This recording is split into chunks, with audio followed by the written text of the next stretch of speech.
ആ ദിക്ർ ഒന്ന് പറഞ്ഞു നോക്കി.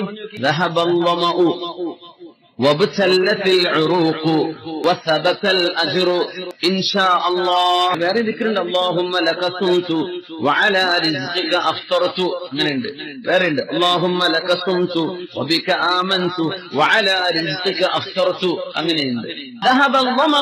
ഒരിച്ചു വെള്ളം കുടിക്കുമ്പോൾ പറയണം, റബ്ബേ എന്റെ ദാഹമൊക്കെ മാറി പടച്ചവനെ. അൽഹംദുലില്ലാഹ്. ഒരു ഗ്ലാസ് വെള്ളം കൊണ്ട് നനയുന്നുണ്ടോ? ഇല്ല. ഒരു ഗ്ലാസ് വെള്ളത്തിന്റെ വിലയാണത്. ഒരു ഗ്ലാസ് വെള്ളം അല്ലാഹു തന്ന പാനീയ വിലയാണ്, അതിന്റെ നിഅമത്തിന്റെ ശുക്റാണത്.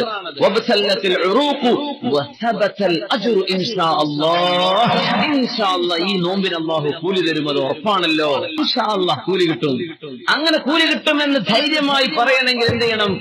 നോമ്പ് തുറക്കണവരെയുള്ള നമ്മുടെ കർമ്മങ്ങളൊന്നും ഇങ്ങനെ നോക്കണം. അപ്പോഴേ നമുക്ക് ഈ വാക്ക് പറയാൻ ശരിക്കും ധൈര്യം വരും. അപ്പോഴാ വാക്കിന് അർത്ഥവുമുള്ളൂ. അല്ലാഹു നമ്മുടെ നോമ്പാക്കി തരട്ടെ.